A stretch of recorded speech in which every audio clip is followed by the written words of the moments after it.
तुलसी की इतनी महिमा शास्त्रों में है कि जिसके कंठ में तुलसी है वो भोजन करे तो उसको यज्ञ में आहुति देने का फल मिलता है। इतना प्रभाव तुलसी महारानी का है। तुलसी कंठ में डली है, स्नान करे तो गंगा जल से स्नान का फल मिलता है। तुलसी कंठ में है और वो चलता है तो उसको परिक्रमा करने का फल मिलता है। तुलसी से उसका जीवन दिव्य बन जाता है।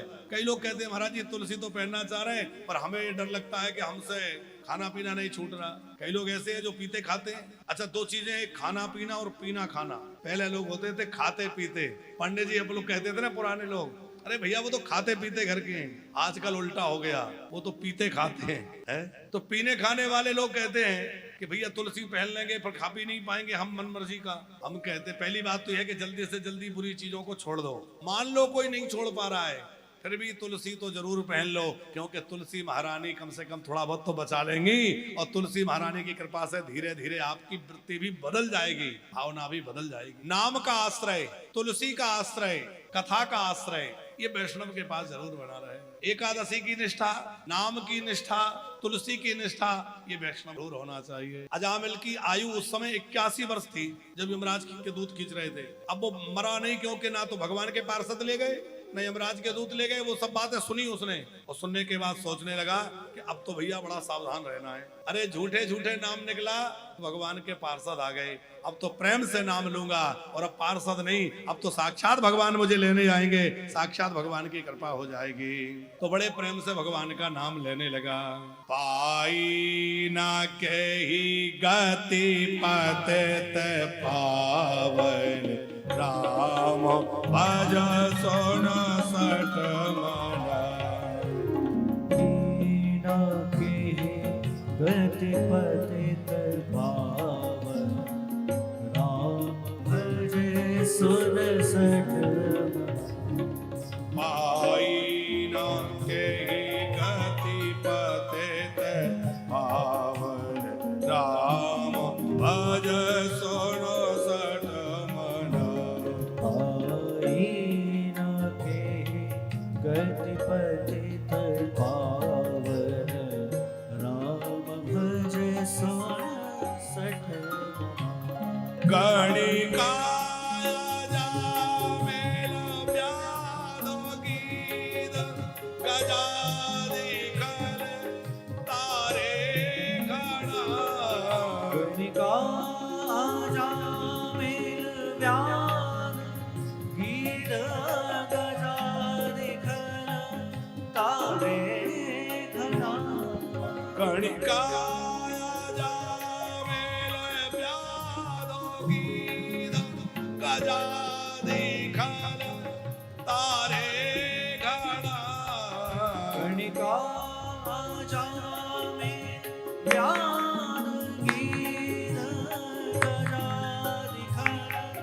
तारे घड़ा। आवीर जमुना के रात खस स्वपचारी अति अगरो बुझे। आवीर जमुना के रात खस स्वपचारी अति अगरो बुझे। कही नाम बारक ते भी पावन, होए राम नमामि ते। होए राम नमामि ते। होए राम नमामि ते। होए राम नमामि ते। कौन ऐसा है जिसने भगवान नाम का आश्रय लेकर सदगति नहीं पाई? राम एकता बसती तारे, राम एकता बसती तारे। नाम कोटि खल कुमति सुधारी। नाम कोटि खल कुमति सुधारी। राम एकता बसती तारे, राम एकता बसती तारी। नाम कोटि खल कुमति कुमति सुधारे। राम कोटि खल कुमति सुधारे। राम एकता बस प्रिय तारे। राम एकता राम राम एकता बसती तारी। अजामिलोपाख्यान सुनाया, उसके बाद कथा सुनाई है कि प्रचेताओं के पुत्र थे दक्ष। दक्ष भी दो हुए हैं, एक दक्ष है ब्रह्मा जी के पुत्र पंकज जी, और एक दक्ष है प्रचेताओं के पुत्र। अब दक्ष नाम से हम लोग ये समझ लेते हैं वही दक्ष जी होंगे। ब्रह्मा जी के पुत्र दक्ष महाराज अलग हैं, जिनकी पुत्री सती हुई, और जो दूसरे दक्ष हैं जो प्रचेताओं के पुत्र हैं, इनके यहाँ 10,000 पुत्र हुए।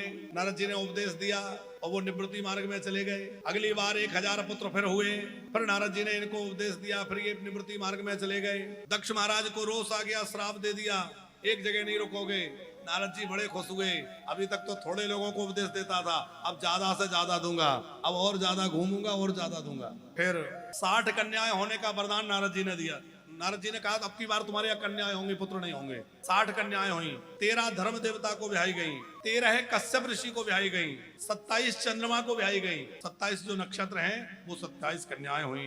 2 भूतगणों को, 2 अंगिरा जी को, 2 कृशाश्व को, 4 पुत्रियां तारक्ष नामधारी, एक और कश्यप जी, उनको ब्याही गई। कश्यप जी की जो 13 पत्नियां हैं उनमें एक का नाम है अदिति। अदिति से देवता हुए हैं। गुरु जी क्या हुआ कि एक बार गुरु जी आए देवताओं की सभा में, वहां नाच गाना चल रहा था। इंद्र ने देख लिया कि गुरुजी आ रहे हैं, सोचा कि यदि गुरुजी को तरफ देखूंगा तो उठ के खड़ा होना पड़ेगा, और मैं खड़ा होऊंगा तो सब खड़े हो जाएंगे, तो ये जो नाच गाना चल रहा है सब बिगड़ जाएगा। तो इंद्र ने इधर मुंह घुमा लिया, ऐसा नाटक किया मानो मैंने देखा ही नहीं कि कौन आया है, मुंह घुमा लिया। अब गुरुजी तो गुरुजी सब समझ गए, अब आज चला नाटक कर रहे हो, चले गए। ऐसे गायब हुए कि मिले ही नहीं।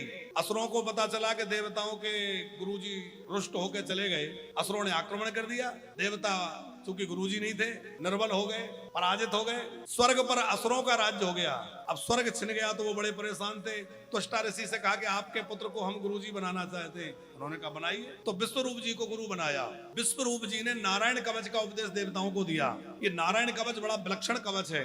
हर व्यक्ति को अपने घर में नारायण कवच रखना चाहिए। क्या है, कोई कितना भी बड़ा आपके ऊपर परतंत्र कर दे, टोना टोटका जादू मंत्र मूठ जाने क्या क्या होता है ना, ये सब जिसने नारायण कवच को धारण कर रखा है उसके ऊपर ये सब कोई विद्या लागू नहीं होगी। चाहे कोई कुछ कर ले, आपके ऊपर उसका कोई दुष्प्रभाव नहीं होगा। किसी को लगता है हमारी दुकान को किसी ने बांध दिया या हमारी दुकान के ऊपर कोई कुछ फेंक गया, कई बार ऐसा शंका बनी रहती है ना।